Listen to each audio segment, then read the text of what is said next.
Bakit hindi para sa'yo ang China at 'wag na 'wag kang pupunta ng China?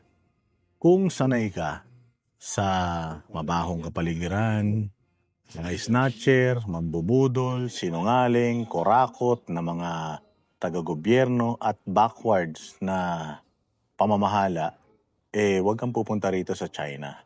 Dahil dito sa China, wala kang makikita ritong pasaway, wala kang makikita ritong tambay, wala kang makikita rito ng mga street dwellers, wala kang makikita rito ng mga addict, at lalong-lalong mukhang walang korupsyon dito.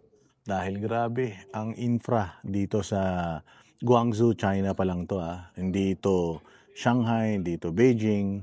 Dati lang daw, fishing village ito, pero ganito na kaganda dito. Maiinggit ka talaga. Alam ninyo, palagay ko, mas kaya ng Pilipinas na mas maganda pa kaysa dito, eh. Basta pumili lang tayo ng mga matitino natin na mga politiko. Sure ball, 'tong China hindi 'to mananalo sa atin. Pero palagay ko sa isang bagay, magaling tayo at mas magaling tayo sigurado sa China.